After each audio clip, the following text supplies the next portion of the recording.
हम है red network, हम करते हैं जन की बात। नमस्कार, मैं हूं योगेश चक्रवर्ती और आप देख रहे हैं रेड नेटवर्क। लड़ाकू विमान राफेल बुधवार को भारत की धरती पर लैंड कर गया।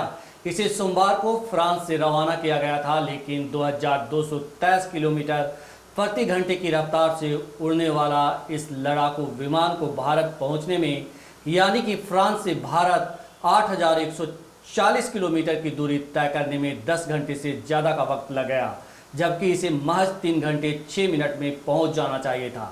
लेकिन ऐसा नहीं हुआ। आखिर ऐसा क्यों हुआ, क्या आपने कभी सोचा है? तो चलिए हम इसी की पड़ताल करते हैं और जानते हैं कि जिस विमान को 3 घंटे 6 मिनट में पहुंचना चाहिए था, वह 10 घंटे के उड़ान के बाद भारत क्यों पहुंचा। दरअसल लड़ाकू विमान राफेल की अधिकतम रफ्तार 2223 किलोमीटर प्रति घंटे की है, लेकिन सबसे पहली बात, जब इसे सोमवार को फ्रांस से रवाना किया गया तो यह किसी लड़ाकू मिशन पर नहीं था। असैन्य मुहिम के तहत इस विमान को लाने में कई अंतर्राष्ट्रीय नियमों और कानूनों का पालन करना पड़ा, जिसके तहत अधिकतम रफ्तार इसकी 840 किलोमीटर प्रति घंटे रखी गई। लेकिन सबसे पहली बात, जब इसे सोमवार को फ्रांस से रवाना किया गया तो यह किसी लड़ाकू मिशन पर नहीं था। असैन्य मुहिम के तहत इस विमान को लाने में कई अंतर्राष्ट्रीय मानकों और नियमों का पालन किया गया। इसके तहत इसकी अधिकतम रफ्तार 840 किलोमीटर प्रति घंटे रखी गई। साथ ही यह भी ध्यान रखा गया कि पाकिस्तान की वायु सीमा का इस्तेमाल न करना पड़े। ऐसे में इसे गुजरात के जामनगर की ओर से भारतीय वायु सीमा में दाखिल कराया गया। जामनगर तट की ओर से भारतीय वायु सीमा में विमान के प्रवेश करते ही वहां तैनात नौसेना के युद्धपोत INS कोलकाता ने स्वागत संदेश भेजा, हैप्पी लैंडिंग, हैप्पी हंटिंग। वायुसेना के अंबाला हवाई अड्डे पर उतरने से पहले इस विमान ने 2 महाद्वीपों को लांघा। ये विमान फ्रांस के मैरिनेक हवाई अड्डे से उड़ा और बीच रास्ते में अबू धाबी के अल्दोफ्रा सैन्य अड्डे पर 1 दिन के लिए रुका। इसके बाद उत्तर की ओर से भारत के लिए रवाना हुआ। जो विमान भारत लाए गए हैं उनकी अधिकतम रफ्तार 2223 किलोमीटर प्रति घंटे की है, जबकि न्यूनतम ऊंचाई पर यह 1390 किलोमीटर प्रति घंटे की रफ्तार से उड़ता है। यहाँ हम आपको बताते चले कि इस विमान को कहाँ रोका गया, कितने देर रोका गया और कब कहाँ रोका गया, जैसी तमाम जानकारियाँ गोपनीय रखी जाती है। इसका कभी खुलासा नहीं किया जाता, इसलिए भी विमान को भारत पहुँचने में 3 दिन लग गए। इसके साथ यह भी जानना जरूरी है कि फ्रांस के मैरिनेक से अल्दोफ्रा के बीच की दूरी 5430 किलोमीटर है। इस विमान को पाकिस्तान के ऊपर से उड़ाकर नहीं लाना था, इसीलिए अल्दोफ्रा से उड़ने के बाद राफेल ने गुजरात के तटीय वायु सीमा से भारत में प्रवेश किया। अल्दोफ्रा से जामनगर की दूरी 1610 किलोमीटर है और जामनगर से अंबाला की दूरी 1100 किलोमीटर। कुल मिलाकर 8140 किलोमीटर की दूरी इस विमान ने पाकिस्तान से भारत आने में तय की है। अंतर्राष्ट्रीय मानकों के मुताबिक असैन्य मुहिम में 2 देशों के बीच लड़ाकू विमानों को सीधे उड़ाकर नहीं लाया जा सकता।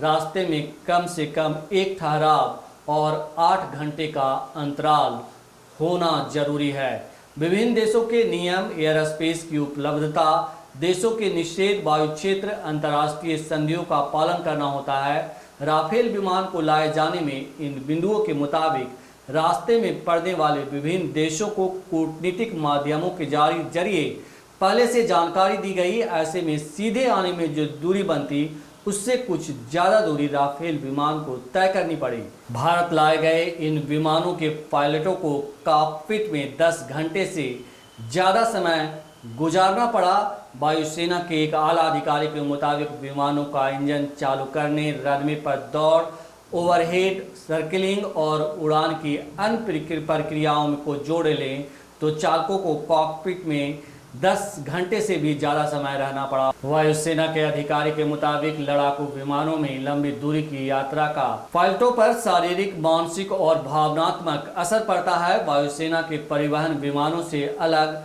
लड़ाकू विमानों में शारीरिक, मानसिक और भावनात्मक असर पड़ता है। वायुसेना के परिवहन विमानों से अलग लड़ाई में विमानों में शरीर को हिलाने डुलाने लायक जगह नहीं होता। राफेल ला रहे पायलटों के मामले में इन बातों का ध्यान रखा गया। भारत लाए 5 राफेल विमानों में अतिरिक्त ईंधन के लिए 3 ड्रॉप टैंक लगाए गए थे। दोनों विंग पर एक और तीसरा बेली सेंटर लाइन यानी कि पेट के नीचे। इन ड्रॉप टैंक से विमान की ईंधन क्षमता करीब 37,000 किलोमीटर तक की उड़ान की रही। इसके बाद फ्रांस से अबू धाबी के हवाई अड्डे के रास्ते में हवा में तेल भरना पड़ा। इसके लिए फ्रांसीसी वायुसेना का एक तेल टैंकर विमान इन विमानों के साथ चला। मिस्र इजराइल के आसपास भूमध्य सागर के ऊपर राफेल विमानों में हवा में ईंधन भरा गया। इसके बाद गुजरात के ऊपर अबू धाबी से अंबाला तक हवा के मध्य में तेल भरने की ज़रूरत नहीं रही। तो इस तरह राफेल विमान भारत तक पहुंचा। जैसा कि आप सभी जानते हैं कि 5 राफेल विमान भारत पहुंच चुका है और ये लड़ाकू विमान जो है भारत के लिए गेम चेंजर माना जा रहा है। कहा जा रहा है कि किसी भी युद्ध में भारत के लिए जो है ये विमान गेम चेंजर साबित होगा।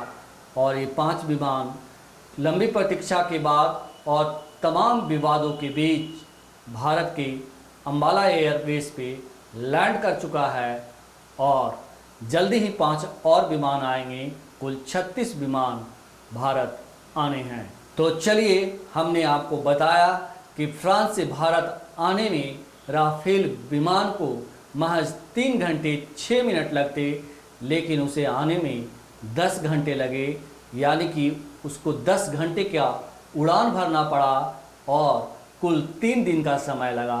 आखिर ऐसा क्यों हुआ, यही बताना हमारा मकसद था। नमस्कार।